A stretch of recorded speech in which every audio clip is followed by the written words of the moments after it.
Coming up on today's 76ers Now, a loaded show to get to, are the 76ers trying to trade down and in the process trade away Paul George. We have some updates on Ace Bailey. What a crazy week it has been for the Rutgers product. And then we got to talk about TJ McConnell, an absolute legend. Of course, former 76er, now just one game away from potentially becoming an NBA champion. Before we get into all of that, we are still on the race to 25,000 subs between us here at 76ers Now and the Miami Heat Report hosted by my friend Nick Roloff. We've made some leeway. We've caught some ground up against the Heat Report, but we still trail by just about 600 subscribers, but plenty of time to get to 25K. So if you want Sixers coverage all year long, be sure to lock us in and hit that sub button.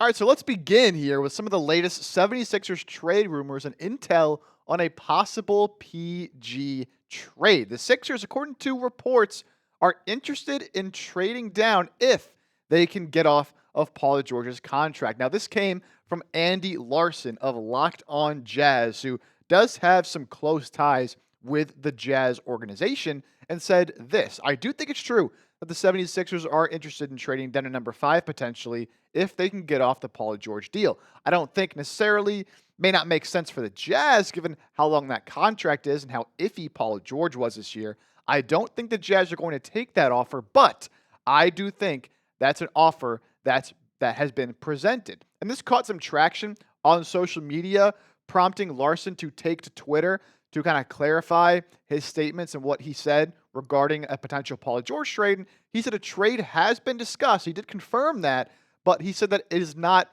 and it never did reach the serious stages where anything was considered imminent. But he did confirm that from his sources and from what he had heard, this had at least been discussed a little bit between Philadelphia and between Utah. Now, I will say this. I'm just going to be honest with you guys. I'm not 100% sure just how credible Daniel Larsen is here with Locked On Jazz. Now, from what I could gather, he does have some sources and some ties closely within that Utah Jazz organization. So I do tend to, trust what he's reporting on here, especially since he was honest and said, look, they're talking about it, but it's not super advanced. But regardless, I really just don't see this type of deal happening for a multitude of reasons. One, I'd be shocked if Daryl Morey does trade Paul George for a couple of different reasons. I don't think he's going to want to admit his mistake in signing Paul George to that big deal as soon as just 1 year after he made the signing. We've heard multiple reports already this offseason that the Sixers want to give it at least one more year, run it back with Embiid, Paul George, hope they can get healthy, and give this core another chance while the East is still weak. And, personally, I think it does make sense to try to give it one more season and hope he can bounce back healthy than shipping him off. But when we talk about a potential deal, if this were to come to fruition in Utah, maybe they want to move up for someone like Ace Bailey, I could see something like this being the framework for a potential deal. Because on Utah's side, both John Collins and Colin Sexton, who are entering the final year of their deals, have been talked about as trade candidates for Utah. They've been generating some buzz in the trade market over the past really couple of weeks or so. So the Sixers can move down to 5, pick up those two talented players, trade away Paul George. You definitely have to give up at least one more future first because of the contract and age and injury history of Paul George. But I think something like that could be the framework for a potential deal here. And look, if this is on the table, it's an easy yes for me. And I think it should be an easy yes for the Sixers, especially considering the whole Ace Bailey situation. John Collins and Colin Sexton, both guys that I think Collins could slide in starting at the 4. He's a very versatile 4/ maybe even small ball 5. He's athletic. He's developed enough to shoot the 3, handle the ball a little bit. He'd be the perfect fit there at the 4, a position the Sixers have desperately needed. And then Colin Sexton, I know people are going to be like, we don't need more guards. What's up with all these small guards?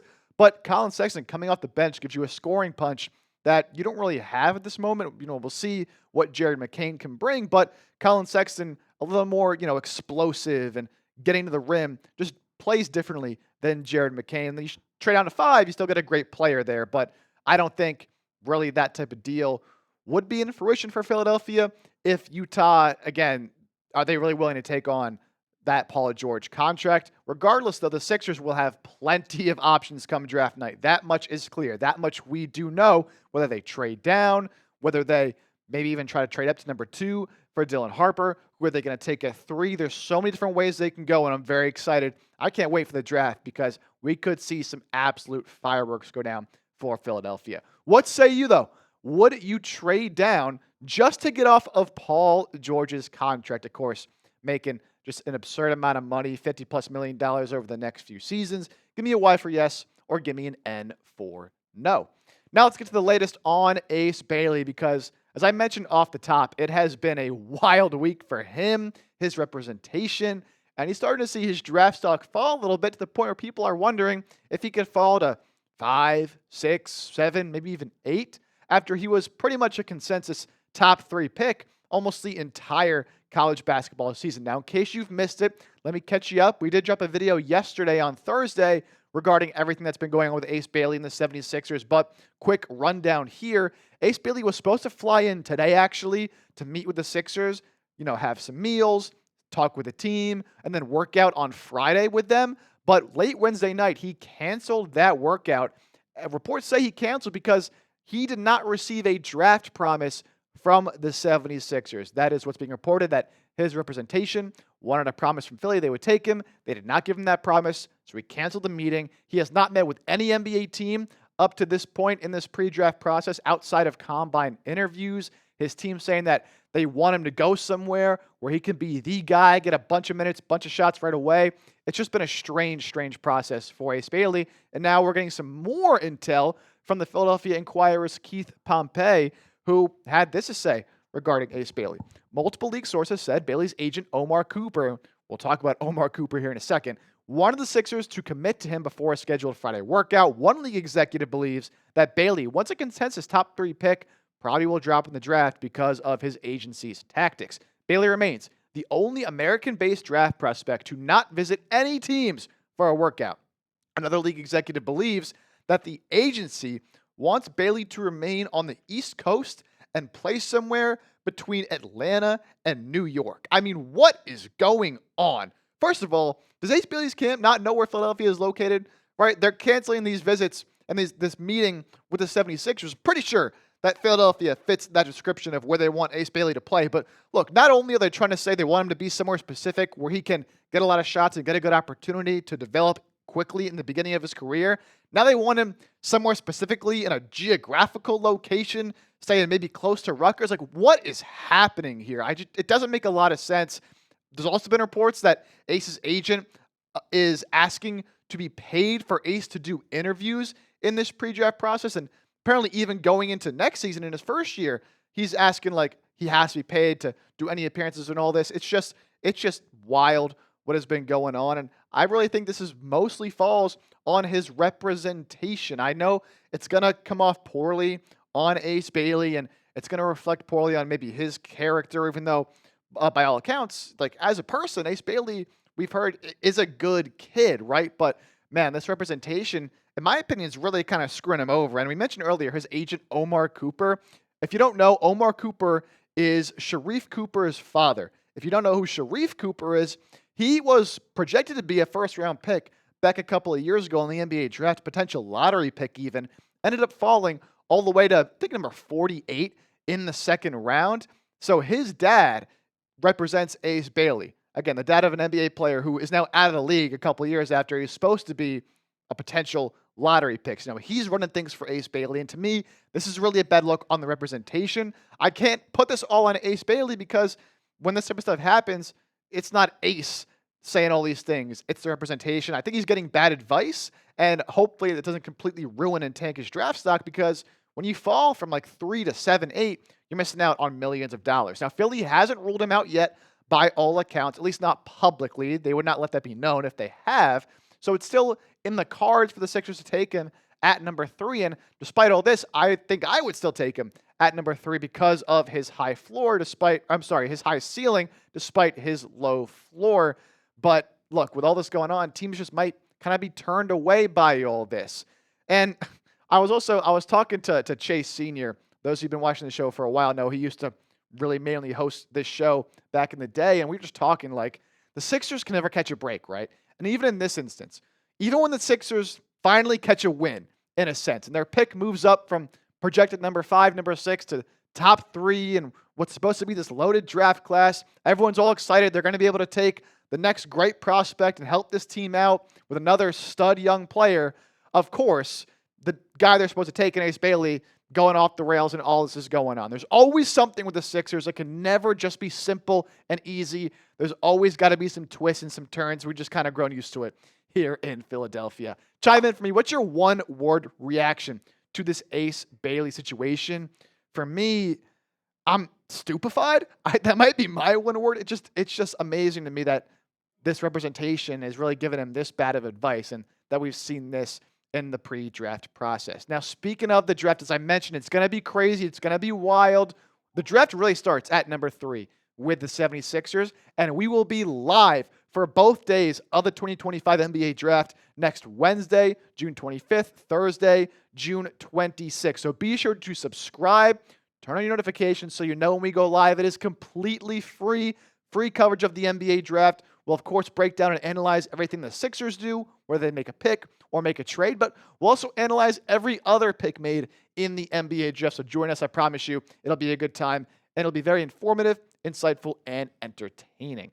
Let's end the show today real quick. I really wanted to talk about TJ McConnell because what a story his NBA career has been. He has a chance, I'm sorry, Colin, to cap it off with a Game 7 victory in the NBA Finals against the Oklahoma City Thunder on Sunday, if, of course, the Pacers can pull that off. So, look, coming into college, TJ McConnell was a 3-star recruit, not really recruited very heavily, spent his first 2 years of college at Duquesne where, played all right, played well enough to transfer to Arizona. Now he had to sit out a year because, of course, back then, transfer rules and all that was all different when TJ McConnell was in college, so he sits out a year, then finishes his college career up with 2 years at Arizona, where he played pretty well, enough to generate some serious NBA buzz. Actually got indicted into their Ring of Honor, or inducted into their Ring of Honor, I should say, just the other day.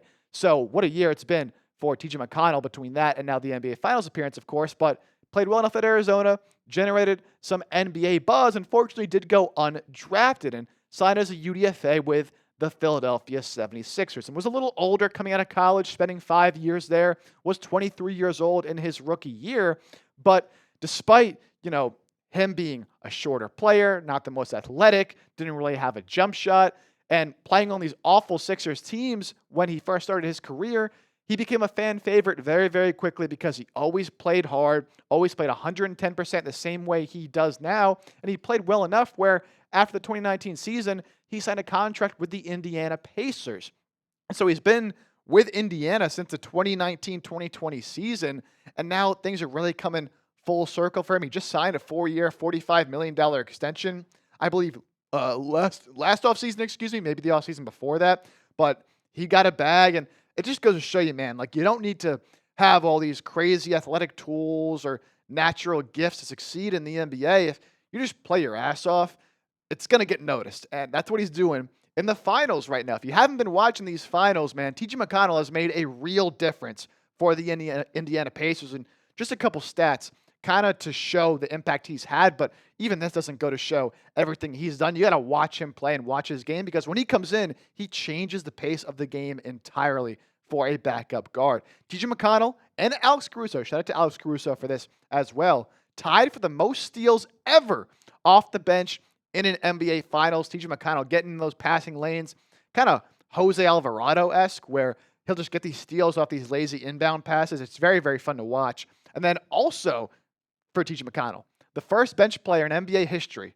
Let me repeat that. The first bench player in NBA history with 60-plus points, 25-plus assists, 15-plus rebounds in an NBA Finals. Just legendary stuff. I don't think back in 2016, 2017, I ever would have imagined seeing this type of impact from TJ McConnell in the NBA Finals. But here we are.